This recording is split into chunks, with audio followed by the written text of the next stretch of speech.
Hi, everybody. My name is Zeb Welborn, President and CEO of the Chino Valley Chamber of Commerce. I'm here with our Chamber CEO Chat YouTube series with Kelly Hall from the Longview Chamber of Commerce. Today, we're going to be talking about SOPs or standard operating procedures and a little bit about a leadership program and some ways that we're involving folks that are under 40 in their program. So, Kelly, thank you for chatting with me today. You bet. Well, excellent. So I am trying to pick the brains of some of our chamber colleagues about how they go about setting up standard operating procedures for their organization. I think that's something that a lot of our fellow colleagues have expressed challenges with, me included.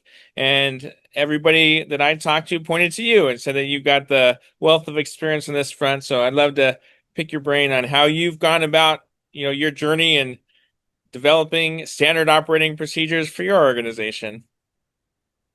I think our journey began out of following chamber executives who chose not to have operating procedures.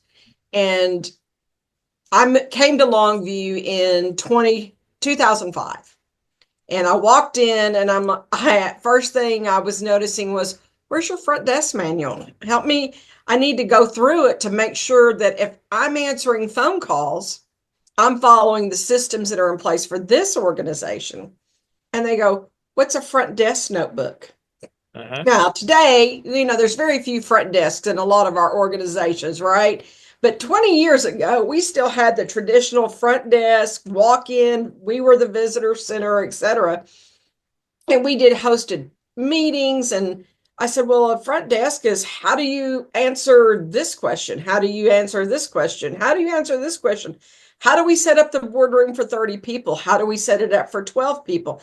How do we handle, just day-to-day operations, trash, telephones? When do we turn on and off the telephones?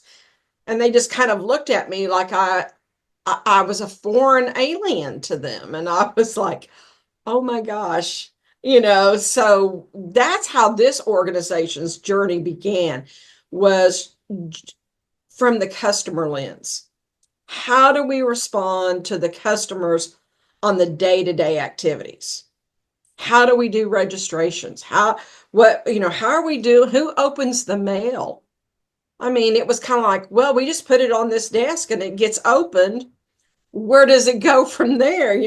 Do we timestamp when we get bills in to make sure we're paying bills on time? And again, the deer in the headlights look, and I'm just like, oh my gosh. So that's truly how it began. It was out of pain. And I'm a process person. I learned years ago, if we don't have processes for everything, we're in trouble. And so we began building different process manuals, from financial controls to what happens if our building is flooded out. Where do we go for operations? So it wasn't a community disaster plan. It truly was about uh, business continuance under any circumstance. How do we make sure we're taking care of business? So this is 20 years ago when you got this 2005, right? Right. So today now, Yeah. we everything has a system. And Uh-huh. the good news is when chambers choose to go through accreditation, the greatest benefit of going through accreditation with the US Chamber of Commerce is they're looking at the 9 core areas of our organization. And they're helping us to make sure we have policies and procedures in place for communications, for technology, for governance, for finance, for HR, all the different core areas of an organization, to demonstrate that we run as best as we can. No organization is perfect. Yeah, so when you walked into that role, I know this, but were you walking into the CEO and president at that time? Yes, sir. And so when you're walking in and you're seeing this for you, it's like this is chaos and you want to put stuff together. So was it like day one that you started putting those things in place? Day one, and recognizing that it's not going to happen tomorrow. But let's begin getting everything documented. What is the best practices for an organization like ours? And then when I came into ours, I think there was some like processes and things that have been put in place. But then from the outside looking in, it's like the processes were leading towards things that were not like highly productive, if that makes sense. Do you know if I guess have you ever had a similar experience? Because we had a lot of processes and procedures, but the organization wasn't being run very well, if that makes sense. Is there have you had that experience, or is that normal, do you think? Is there Well, and I do think it's normal. I think that a lot of organizations, whether they're a not for profit, whether a for profit, they have SOPs on everything. But the SOP is only as good as the person who applies them to their daily life. And if we're not all carrying our weight within the organization, then we're going to have disruptions left and right. And so, what the SOPs do is if an employee understands their role, and again, this is part of an operating procedure, is to have an onboarding new employee manual that walks them through the why on everything and the value their position adds to the team. If that's not done at the very beginning, and if that is not followed through on a consistent basis as to the value that person brings to the table and why these SOPs are in place to help them to be successful. Because if we miss on one of these, you may not notice the impact for 30 days, but the impact is there. So now we've become that person, or if I choose not to follow our operating procedures, I become part of the problem. And that starts the cancer within the organization.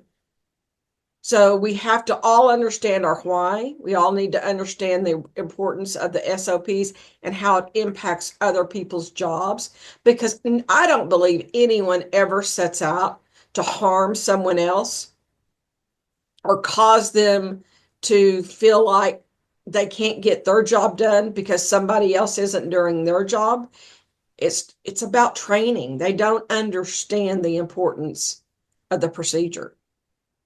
Yeah, so let's talk about a little bit about that when you're setting up those procedures. Because if I were looking at it from my lens, like the why is also like, so as the Chino Valley Chamber, I've been doing this for several years now, trying to consolidate and bring things together. But I will say that I haven't had like the why in that scenario. So how about the SOPs? Like, how do you structure that so that, um, I mean, just how do you structure it in your organization? What does it look like? How do you keep it? What are the things, the elements are important to be in there? Sure. So we have every program or event has its own production schedule, which is the SOP for a luncheon, for a business after hours, for an intercity trip, a DC trip, a state capital trip. Each one of those programs has an independent set of procedures, but they are the look and the key elements are consistent across the board. You have your date, or you have who's your lead. It begins with the staff governance map. Who's the lead on that event and who is the support team that helps pick up those pieces? What is the job description as it relates to that event, not that person? What are the specific duties? What does success look like? All of these things are defined at the beginning. Then we go back in and we backwards map. So we take, if the date is October 3rd, then we back it up a minimum of 12 months. In our organizations, all sponsorships were sold in the fall of the year prior, the fiscal year. So we're a calendar. So we'll be done selling next year's sponsorships by Thanksgiving. So we know how to budget. So we can go ahead and get that program event entered into our CRM system. We can go ahead and set up the sponsorships. We can go ahead and start building out initial press releases because we have those key components. We have dates, we have speakers, we have the core revenue stream is done in the fall before the next fiscal year. That allows us to sharpen during the year our production schedule. There's a press schedule, media schedule. External, internal. Internal is our customer, external is public at large. Why would they want to know that we're doing this? How does this impact them?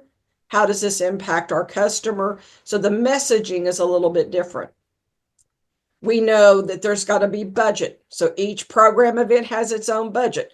That's part of a system, right? So that's got to be done by X date to make sure it's hit in the annual budget that's approved, in November, December before we enter the next fiscal year.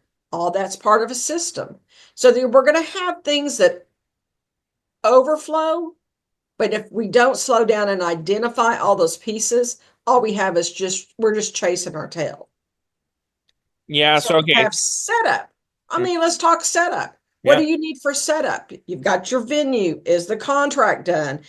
Do you have to rent the tables? Do you have your cater? All that's part of that production schedule. So it's broken into components of you have communications press, you have CRM system, you have accounting system, you have logistics systems. So, and then how does all that work together? Which month, which day? And then when it's tracked and reviewed.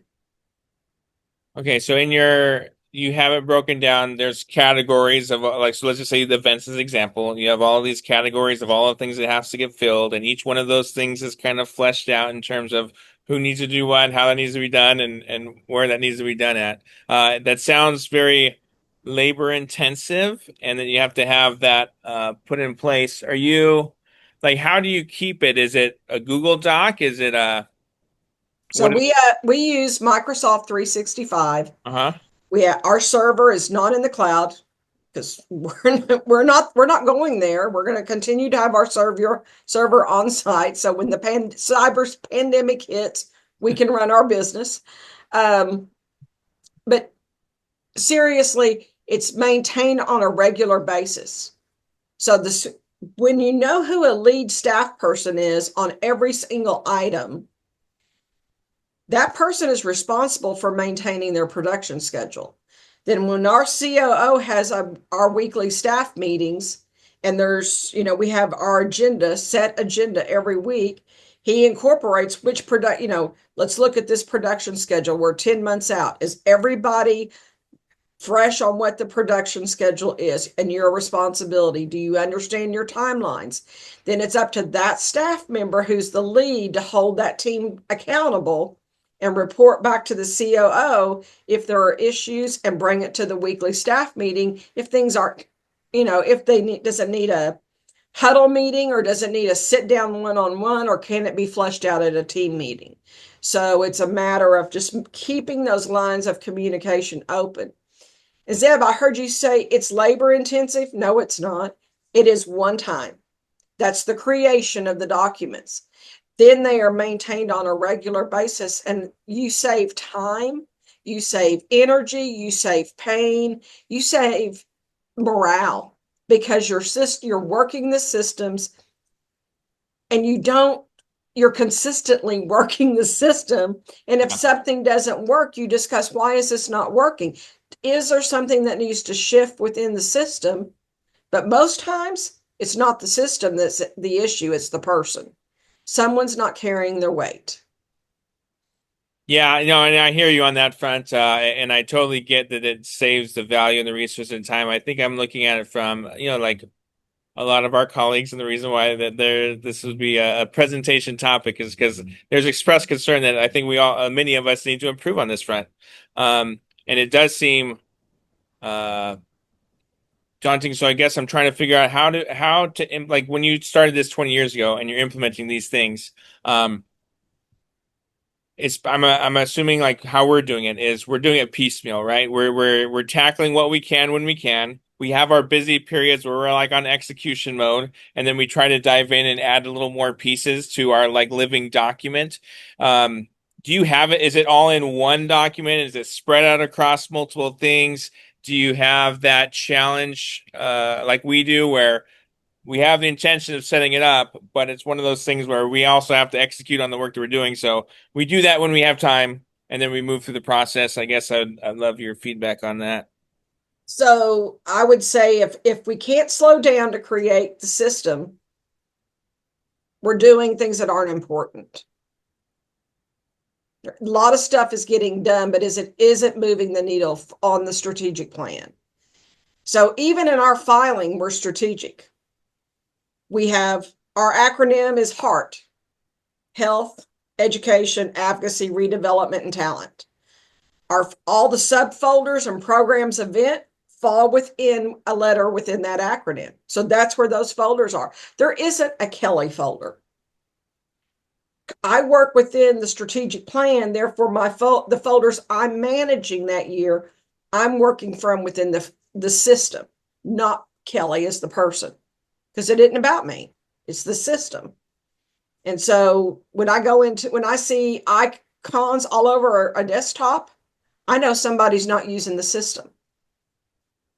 Yeah, They're don't look at my. saving on their desktop and they're recreating work over and over and over rather than using that. So we have an admin folder with all the templates.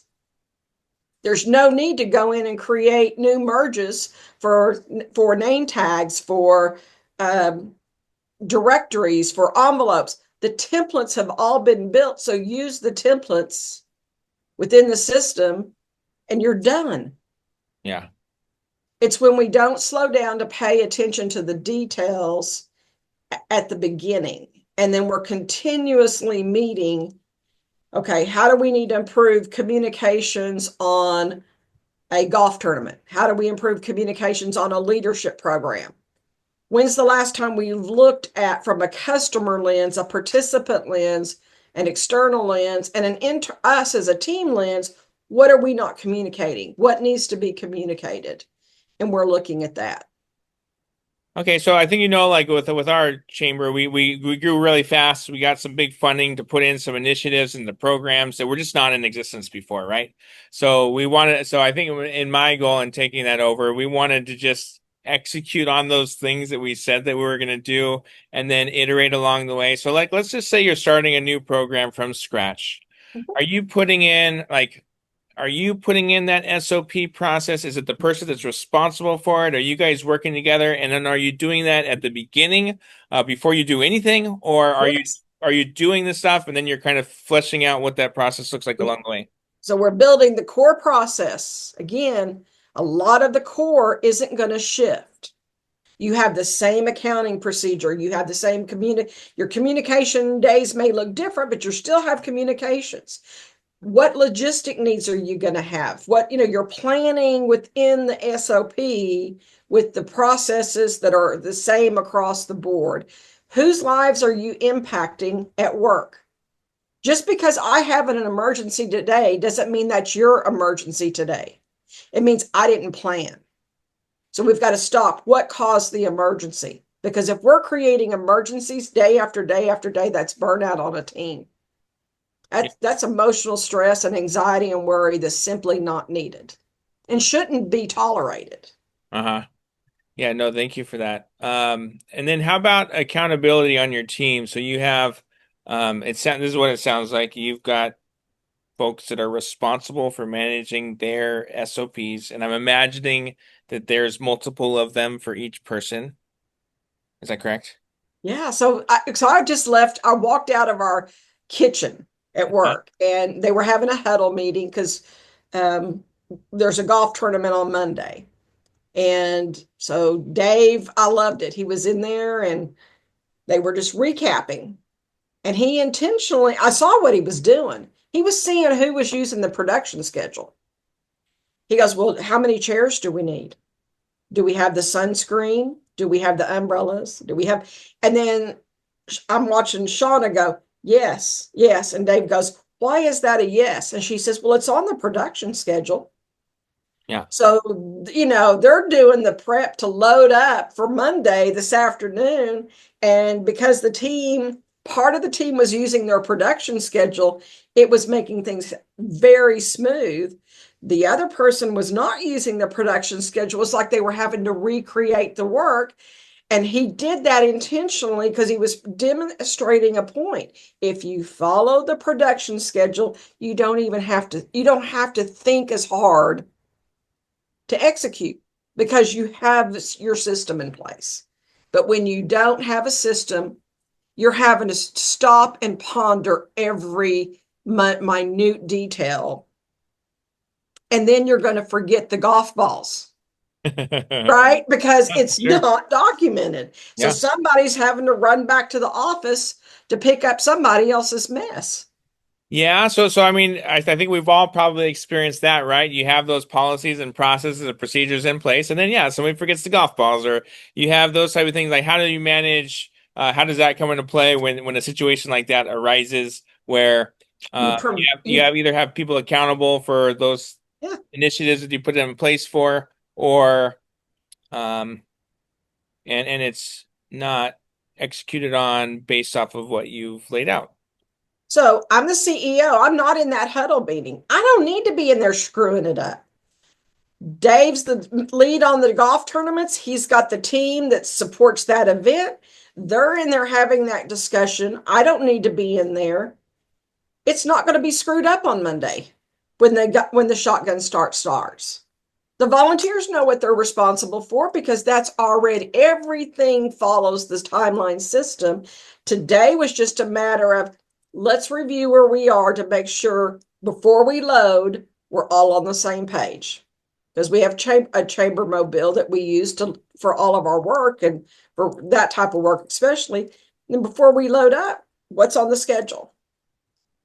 Yeah, or you mentioned one of the things or challenges you have if it seems like we're putting out fires Mm-hmm. constantly. I would imagine, and I could be wrong, but I would imagine there are times when things don't go according to plan, where you've laid out this process and policy and process, and you're trying to hit on these goals, and you're short, or you're not getting in that spot. Um, how do you how does that get reconciled when you're putting the SOP stuff together? So another layer is we follow the entrepreneurial operating system, the EOS system, as it relates to team accountability, etc. For me, that's the best of what Patrick Lencioni and the Peter Druckers and the John Maxwell's, that it's bringing the best of the best components together into how to operate a small business. And we're a small business. Very few chambers have over 50 employees, right? So this model is designed so beautifully for teams like us, where the exec team meets, the full team meets. I don't meet with the full team. That's the COO, keeps that line. Every week they're discussing issues. They're looking at scorecards. They're looking at production schedules. They're looking at, what's missing. It truly does prevent a lot of mistakes when you have your core systems in place and you're following them. Yeah, and And that allows us to produce a lot of work, high quality work, because we follow the systems and we hold ourselves accountable. Then you ask, well, how does it work when a team member doesn't consistently follow the model? There's an offsite coffee conversation. Do you want it? Can you do it? Will you do it? And if you can't hit on those, maybe it's time you go do it somewhere else. Because we provide training, we provide support, we provide systems, we provide great benefits, we provide an awesome workplace. But even with all of that, there are individuals who really don't want to do the work and they'd rather it be somebody else's problem. That's not tolerated. So we help them find another job. yeah. And you mentioned the EOS, so that was something that also many of our colleagues have discussed, and that was a point of discussion when we were talking about identifying this topic as one. How long have you been using that EOS system, and do you consider it an is it SOP adjacent? Is it the SOP connected? How does that work in your Oh, organization? it's all connected. So it connects with we redid all of our job descriptions based on what the company needs, not based on what somebody's done forever in that organization. It's based on what's going to move the needle. So we started ours in 2019. We hired a consultant for 2 years because if we were going to move to this model, I wasn't moving to it and then moving to another one the following year.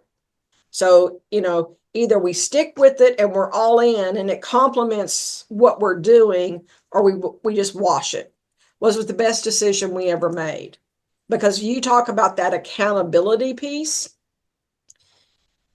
Teams have a difficult time having generative discussions. They don't want to challenge their peers. They don't want to throw a peer under the bus. So it's our responsibility as the leader to create that safe environment where someone can say, we didn't hit on this and I find this frustrating. Can I share why I found it frustrating? This item on the schedule was not done and didn't meet the timeline that we defined. Therefore, it impacted this. Therefore, it impacted that. And as a result, this is what happened. And this impacted my bonus. Or this, maybe it was a speaker didn't show up because someone didn't use the speaker form to confirm the date, the time, and understand what their AV needs were, didn't assign a concierge, that's what we call them, to meet them, to make sure when they're in the building, they know who to go to and who their contact is, etc. We didn't follow a process. So who knows what that looks like? Or maybe the AV guy showed up 30 minutes late and that impacted something else. And, it's not about who screwed it up. It's about what the impact it was on the event, the organization, morale, and team that day. And then Dave goes back one-on-one and says, you do realize this was about you, right? Yeah. And that person is like, may then say, well, I didn't want to tell anybody, but my mom was diagnosed with dementia and I've been having to do XYZ. Yeah. So that it builds trust. But if we don't have systems in place, we can't build trust. Yeah. Yeah. No, that's great. And then you mentioned that in 2019 you started down that EOS process. We've looked into it a little bit. We're a small chamber for chambers of commerce. It's pricey, right? You mentioned it was the best decision, one of the best decisions you've ever made. So I don't follow the online tool. Okay. We bought the books. Uh-huh.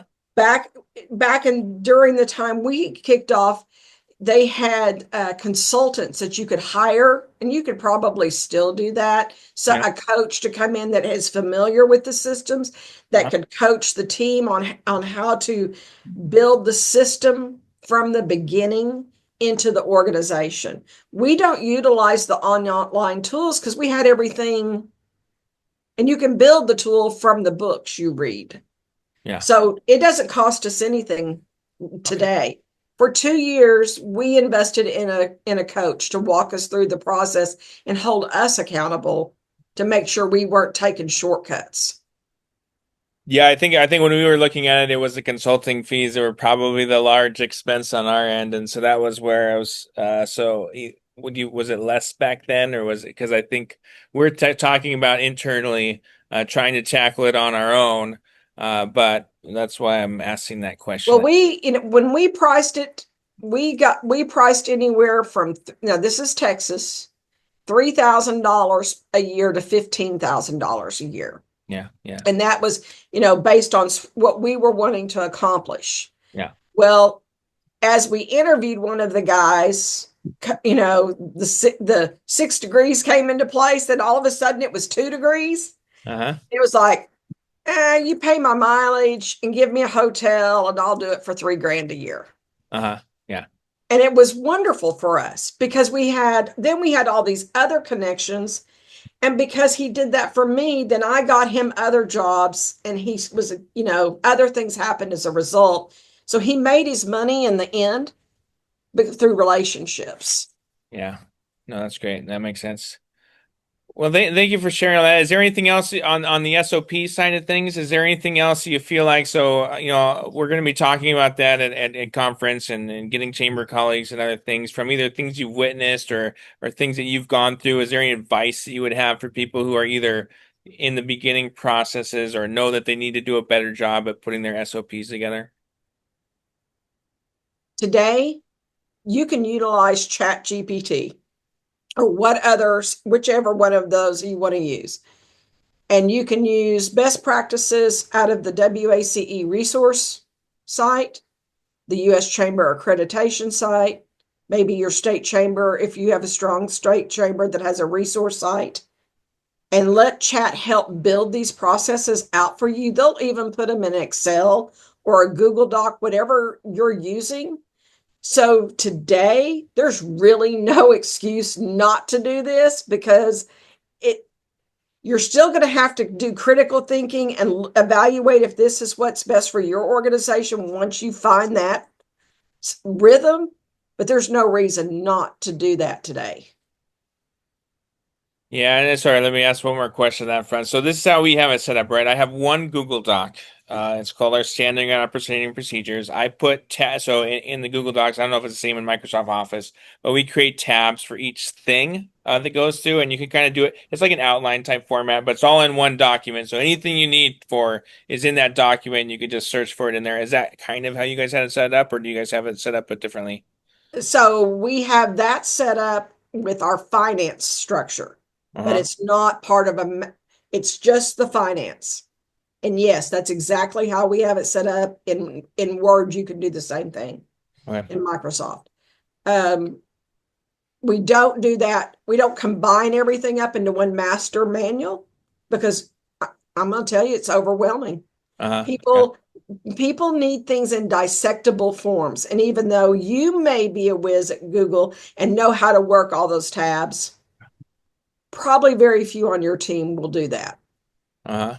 But if you have a section that if you have and I'm going to simplify, you have a membership person and all the membership files are within a membership folder, and each subfolder then has its own set of procedures based on what's being executed, that's a lot more manageable. And you can set it up to still update across the platform. Yeah. So okay, so you have a foldering system and you have different folders with different things. Okay. Okay, great. Hey, thank you for sharing that. And then I know we were talking about the leadership program. You and I, we've gotten connected on a bunch of things. I think I interviewed you about foundations before because we were just starting ours, and then we were talking about that together as well. How about how about your leadership program? Can you? I've heard great things about it, and I would just love to see what you guys do in there when it comes to your leadership program, and if there's anything that we can take back to ours. Sure. So in 2007, we took a year off from our leadership program. And the reason that we did that was because it was stale. It had become a community quality of life tour. And so we were, we'd have 15 to 20 some years in the class. And we're a town of 85,000 people. And I just said, really, this is a lot of time that's going in to a leadership program. And we're having to call companies. They're not coming to us. It wasn't selling itself. So what did that tell us is that it didn't meet the needs of the companies. So I went back to our employers that had historically supported the program and I said, talk to me. What's going on? And they said, oh, well, y'all do a community economic development day, but you're not really hitting on those core topics that I want my employees to know about. And I said, okay, so what do your core employees need to know about? And so they would say, well, they need to understand what the city's role is, what the economic development's role is, what is the chamber's role? How do you work with the county? How do you work with and do these things? Or maybe it's, I want um, my employee to get personal development and professional development as well as these other areas that we want to talk about, whether it's healthcare, education, workforce, whatever these priority areas are, but each day needs to build on the next. And so by the time we get to graduation, it's more than a class project and having a bunch of fun together. It's, I understand my personality profile. I know how to work in teams. I know how to work through disruptions. I know how to evaluate a program and bring back a valuable content. I know how to handle conflict. And so we took our leadership program and built that into it. So we work with a coach that kicks off we do it, and we added a mandatory overnight retreat. So we built in a 2-day retreat. We have a coach come in that does the personality profile, team building, things that, talks about what the year's going to look like. We begin managing those expectations from the application process. And we built the content based on employer feedback. Now, fast forward, we're in 2025-26 class. We stop enroll. We get more than enough applications. We cap it at 30 today, only because logistics, where are we going to get our buses? Who can seat 30 people comfortably? What companies can actually tour 30 people if we are doing a tour that day? It was just thinking things through, because we could actually probably fill 40 every year for a community of 85,000 people. If we had the ability, and I think we'll get there, it's just rethinking logistics. So we have our facilitators. Dave does a great job utilizing the alumni. So we use the prior year's class and the alumni, and we have facilitator teams. And again, there's SOPs on how long you can serve and do all this stuff. But they have these expectations of, okay, if you're going to do this, then this is what you do. Here's your job description. Here's the accountability structure. Here's how you reach out to your speakers. Here's how we do follow-up. Here's how we do social media. Here's how we do all of this. And the facilitation teams now, I mean, it's such a well-oiled machine. Dave trains every month facilitators, and what they're going to making sure they're staying on task to do their day. And then these people now are our mayors and our city council members and school board members. They are the leaders of the community because they've grown up with this and we've helped them plug in. Mm-hmm. Yeah, no, that's great. And so talk to me a little bit about the alumni, because we did not have a leadership program when I got involved. We started it 3 years ago, and it was because of that funding. And so we brought in a whole new team. We started this whole new process.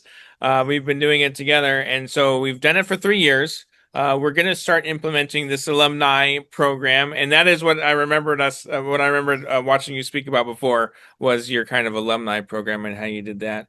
So can you talk to me a little about alumni program and how that works for you? So we have a system of how long someone can stay engaged in the leadership development side of the program. And the reason is that if you let someone do something for 10 years, it becomes a sacred cow. So it's understanding what's best for your organization. How long can a volunteer stay engaged in developing the next year's leadership program? What is their role going to look like? Do you have a officer format? It's just building that org chart out for the leadership piece. So that's how we utilize our alumni. We have gone back and forth with alumni programs because our leadership program is 45 years old. So there's all these individuals, but guess what? They really don't want to come to a function and go to a training. That's why they did Leadership Longview, and that's why they've moved on to bigger and better things within the community. They're not the ones, when some of the alumni members will say, well, we need to have a gathering. We need to get people back together. We need to have our own workshops. We're already doing those things as a chamber. Why do we need to create the same thing again for that little niche group? They can go have coffee on their own and stay in touch on their own. We want to work with our alumni to be strategic of how to get them plugged into the community to truly shape it for the next generation. So we target them to go on our inner city trips. We target them for boards. We target them for different things, and they're plugged in. So to have a leadership alumni, I know that some communities have done really well at that. We just haven't been able to justify the staff time that it takes to coordinate stuff just for the alumni. Okay. Just knowing your community. What's right for me may not be right for you, and that's okay. Yeah, so for the most part then, you have alumni that come in and they're volunteers. They kind of help support your year over year programs, and you just make sure there's a time for them to step off Yes. if Yeah. need be. Okay. 7 years seems to be a good number for us. Yeah. Because they can be facilitators, or they can be on the executive team they're an executive team for Leadership Longview, and they don't have to worry about raising money. They're about coordinating of the program and executing. So you probably wondering, how much do we charge? We charge $1,699. We have a non-member fee. And it's $2,000 more. And we actually have people who pay that. Mm-hmm. And I'm like, okay, whatever. If they're willing to pay it and not be a member, that's on them. They could join for less than $1,000 probably. Yeah. So yeah.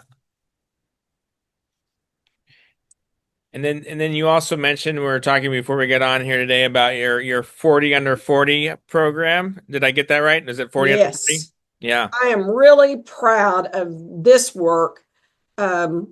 We used to have, back in about 2006-07, we launched the Young Professionals Network, and we gave it a couple of years. It never really got off the ground because they wanted to have their own after hours, their own luncheons, their own workshops. Again, that's great. If people want to pay for that to support the staff and the capacity and the overhead to produce that, but they don't.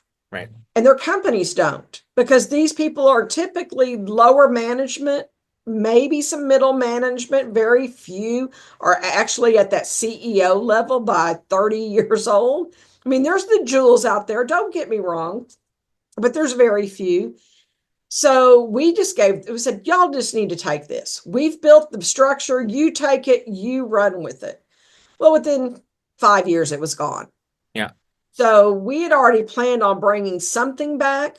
We took 2020, we launched in 2019, then COVID hit. So really we got legs in 21, and we built an executive series for 40 under 40.